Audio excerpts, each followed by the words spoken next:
This is Shred, and today we're going to discover which guitar brand is the greatest. Is it Fender?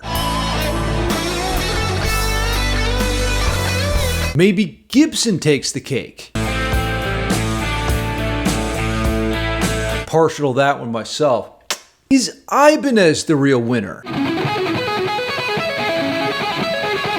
In this video, I'll rate each major guitar brand by 3 primary metrics: appearance, sound, and playability. Learn to write your own songs in my free Discord community below. Instant access to all of my courses on music theory and songwriting. Plus, it's a great way to hang out and you get direct mentoring from me, the devil.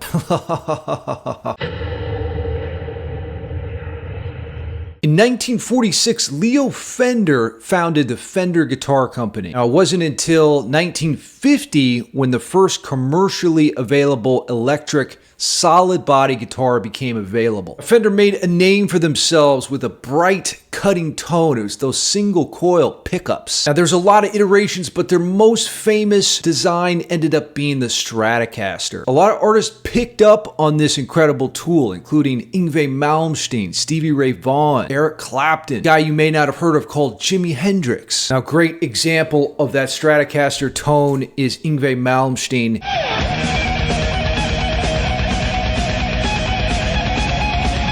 And here's his rising force lick. Now, this is at blistering speed, right? And all of that incredible virtuosity. But what I want to point out is that even while Yngwie plays really fast, he's outlining pleasing chord progressions and harmonies. And I put the chords up on top so you can see. This first chord is an E minor. Then he moves to a C. That's a really powerful harmonic movement there. Then moving down, here he goes to a D major chord. This is actually kind of like a classic Iron Maiden progression. Now, the appearance of the Fender guitar, I'm going to give this a 5 out of 10. The problem I have is it's become bland over the years. The white pickguard on the Stratocaster is just... Another complaint is you can't really see the wood grain on most guitars. Something like a Gibson here, you have, this beautiful wood that you can see on the top. Now, for the sound, I'm going to give an 8 out of 10 to Fender. The sound really is quite incredible. That bright, piercing tone with the maple fretboards.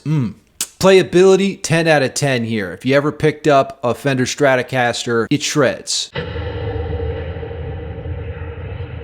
In 1902, Orville Gibson founded, you guessed it, Gibson. But it wasn't until 1952 when Gibson collaborated with Les Paul to introduce their first guitar to the market. And this was a whole different deal than Fender. It had the humbucking pickups instead of the single coils. Gibsons have a thick, warm sound with lots of sustain. Popular designs here, you have the SG, the Standard, the Studio, even the Flying V. Great artists that play Gibson guitars are Jimmy Page, Slash, Tony Iommi of Black Sabbath, the father of heavy music, Angus Young of AC/DC.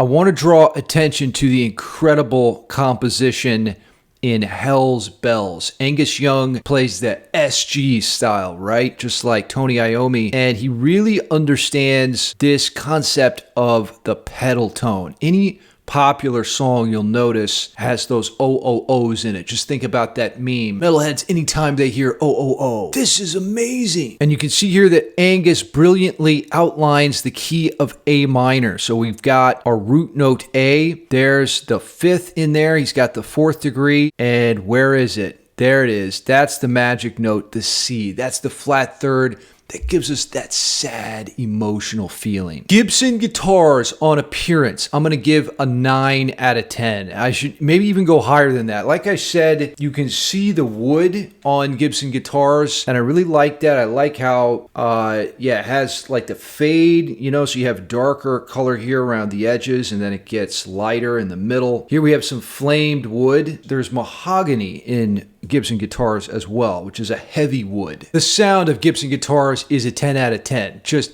heavy, crunchy, gobs of sustain. Playability is a 9 out of 10. These guitars are shred machines. They can be a little temperamental at times when it comes to staying in tune, but I still love you.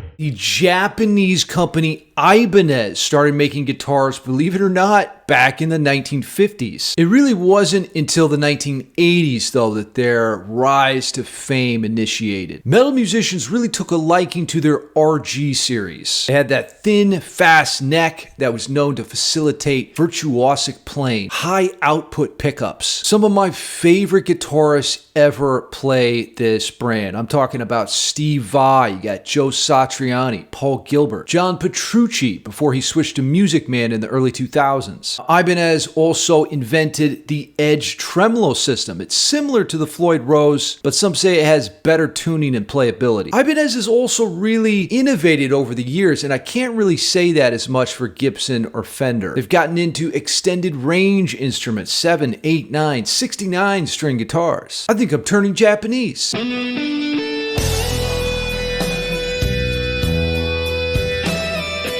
Now, Steve Vai is a pro composer. Here's the introduction melody, the main theme, if you will, to For the Love of God. And I know as shred guitar players or metalheads, sometimes we get caught up in fast, fancy playing that doesn't really have all that much substance. But Steve really understands that you gotta have a strong melody. So here we are in the key of E minor, which contains one sharp. It's really a guitar player's favorite key. And he starts here on the 5th degree, goes up to the 7th, and then the 4th, which is really interesting. This first section is like the call. He's almost like putting out a blues phrasing format here, and then the response comes here in the second half of the melody. You can just tell by looking at the shape, this is a beautiful statement. Pushes and pulls our emotions. Now, Ibanez, on the appearance, it's 10 out of 10, man. These guitars look really cool. You just want to pick them up and finger the G string. The sound, great sound, 10 out of 10. Come on. Very versatile. You can play any style with an Ibanez guitar. Playability,